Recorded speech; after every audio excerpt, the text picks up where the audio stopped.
Buenos nachos and welcome back to the channel. On today's episode we're going to be working on this PlayStation 5 console. It seems to have, well, no picture. So let's go ahead and power this thing on. And we already have our HDMI plugged into the back right here, and we of course are on the correct input. If you hold the HDMI port in a certain orientation, the TV acts like it's going to go ahead and get signal, but then it decides not to. And you know, you can play around with it for a while and still you'll get black screen. Without further ado, let's go ahead and open up this PlayStation 5 and see what's happening. So we finally have the PlayStation 5 completely disassembled, and we're now looking, of course, at the board. So at first glance, the damage doesn't look too bad. However, once we plug in this HDMI port, you're going to clearly see what's going on. So the HDMI port is plugged in all the way, and look at what happens.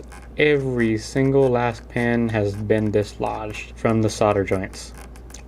No wonder it wasn't working. Of course, the mounting points are fine. It's just all the data lines and power. Well, it probably goes without saying, this should be pretty easy to remove. That said, I'm still going to be using hot air and bottom heat, so let's go ahead and get that going. Well, I'd say that we're probably warm enough on the bottom, so let's go ahead and throw some hot air on the top. We're going to use some low melt solder before we throw the hot air on there, which would be this stuff right here, the mechanic low melt solder.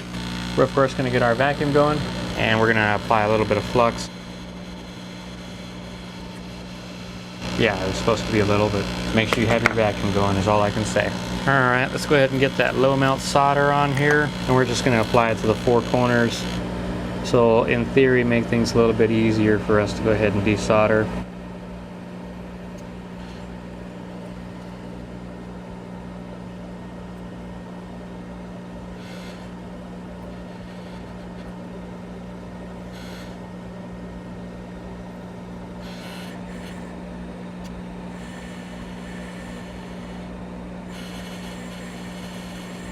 That solder glob that went over there to that cap is pretty scary. Alright, let's go ahead and hit this with hot air, and then we should be able to pull it off no problem.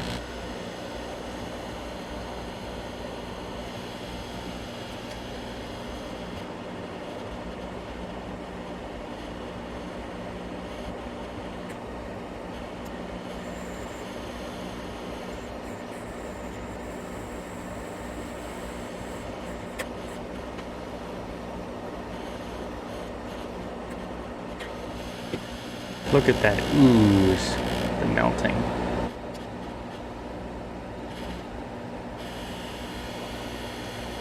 We of course don't really care about the condition of the old port. And there you have it. Essentially a perfect removal. No torn traces. Of course the customer helped me with that. Now let's go ahead and clean up the solder points, or the mounting holes as it is called. We'll add just a tad bit more of the low melt solder really quick, just to make this a little bit easier. And we'll get our desoldering braid going.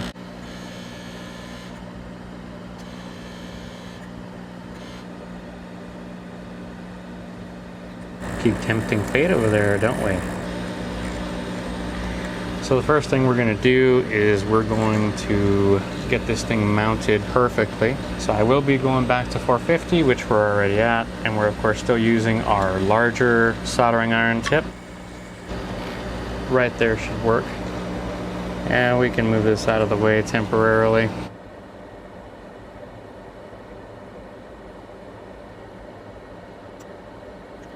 And it's looking like we're going to have to add some solder to our tip. This isn't going to cut it.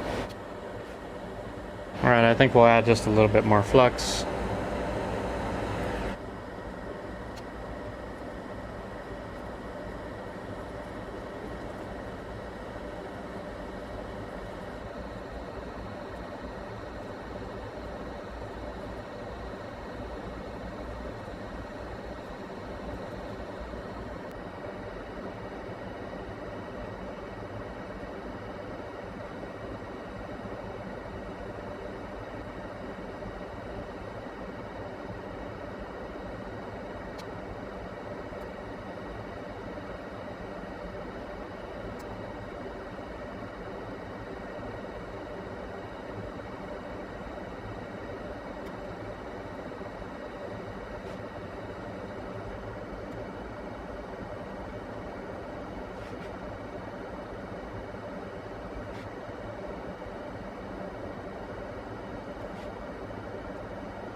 go ahead and put this cap back on.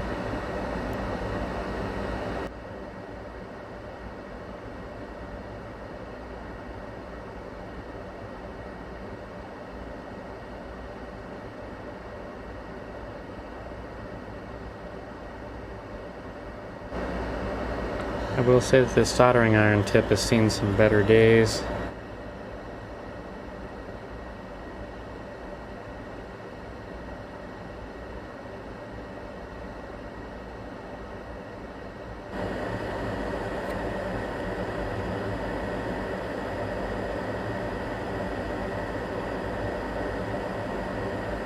Now we gotta get this other side. We'll add just a tiny bit of solder and then we should be able to call it.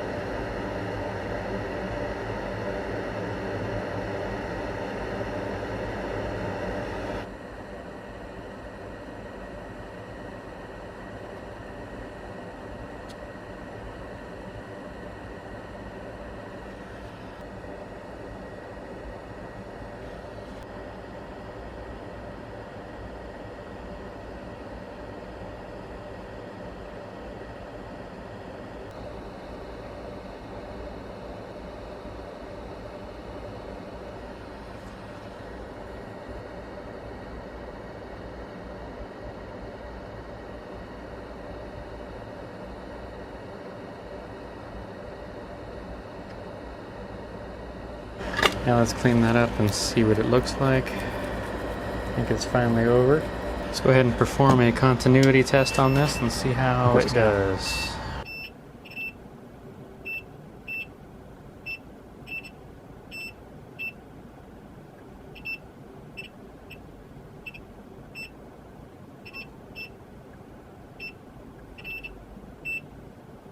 Alright, that's looking pretty good. And of course the final thing to do is to take care of the mounting points here in the back of the HDMI port. We'll go ahead and clean off this flux and then we'll go ahead and test it out in the console. After spending many hours, we are finally reassembled. So let's go ahead and plug this in. Alright, looks like it's there. If you found this video helpful or useful, please remember to leave us a like and subscribe, and thanks for watching. Until next time.